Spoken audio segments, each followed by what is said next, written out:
ছোট্ট গল্প বলি আপনাদেরকে, আমার এটা ছেড়ে দেবো। একটা মানুষ নদীর ধারে, ভালো করে খুব বুঝবেন, চাষ দিতে গেছে। চাষ দিতে যাওয়ার পরে একটা এত বড় একটা ঢেলা পেয়েছে।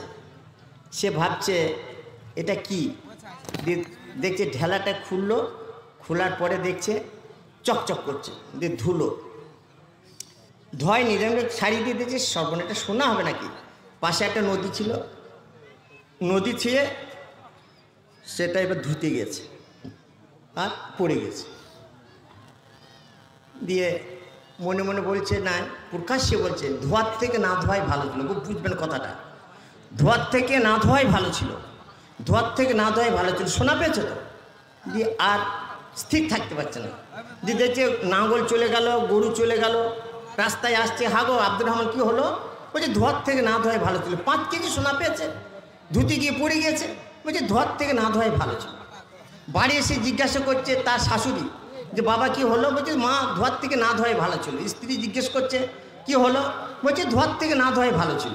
আর মাথা খারাপ হয়ে গেছে।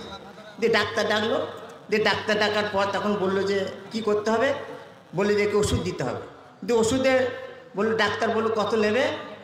ডাক্তারকে বলছে কত? বলছে 100 টাকা দাও। বলছে আজ তো টাকা নেই, কাল যদি না 500 টাকা দেবো। বলছে ঠিক আছে, একটা রাত তো চলে গেল। স্ত্রী জিজ্ঞেস করছে তোমার কি হয়েছে বলো? বলছে ধোয়ার থেকে না ধোয়াই ভালো ছিল। ঘরে যখন ঢুকলো, দরজাটা লাগিয়ে দিল, লাগিয়ে দেওয়ার পর জানলাটা লাগিয়ে দিল। স্ত্রী চালাক, দিয়ে এইরকম একটা বোতলে পানি ভরলো। বোতলে পানি ভরার পর তখন স্ত্রী তার স্বামীকে বলছে তুমি যদি পরিষ্কার কথাটা না বলবে, কি হয়েছে ঘটনাটা যদি তুমি উল্লেখ না করবে, এই তোকে বিষ খাবো তো মরে যাবো, কিন্তু তোমাকে ধরে নিয়ে চলে যাবে আমার বাপের বাড়ি থেকে। তুমি যে দাঁড়াও। স্ত্রী বলছে তুই বলবে? বলছে হ্যাঁ বলবো। দিয়ে দরজা লাগাইলো, জানলা লাগাইলো, দিয়ে বললো চাষ দিতে গেছিলাম, এত বড় একটা ঢেলা পেয়েছিলাম। দিয়ে তারপর স্ত্রী বলল তারপর দেখছি এরকম ছাড়িয়ে দিয়ে দিচ্ছি, সেটা সোনা। তারপর ওই কাদাটাকে ধুতে গিয়ে নদীতে ধুতে গেলাম, হাত থেকে ফসকিয়ে পড়ে গেলাম। স্ত্রী বলছে সোনার থেকে না শোনাই ভালো ছিল। বললেন ও বললো ধোয়ার থেকে না ধোয়াই ভালো ছিল, আর স্ত্রী বলছে সোনার থেকে না শোনাই ভালো ছিল। তারপরে এবার ডাক্তার তারপরে সকালে এসে গেছে, আসার পর বলছে টাকা দাও। দিয়ে বলছে যে আরে আমার বিটি বলছে সোনার থেকে না শোনাই ভালো ছিল, আর জামাই বলছে যে ধোয়ার থেকে না ধোয়াই ভালো ছিল। ডাক্তারকে বলছে যে টাকাটা দাও। বলছে কী করে দেবো? তো আজ আর টাকা দিতে পারবো না। তখন এবার ডাক্তার বলছে যে ধারের থেকে নগদ নেওয়াই ভালো ছিল, ধার থেকে নগদ নেওয়াই ভালো ছিল 100 টাকা।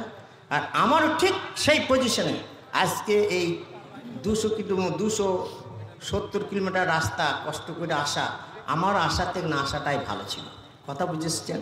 হায়াত বাকি তা মোলাকাত বাকি, হায়াত শেষ তা মোলাকাত শেষ। আসসালামু আলাইকুম ওয়া রাহমাতুল্লাহি ওয়া বারাকাতুহু। জাযাকুমুল্লাহু খাইরান।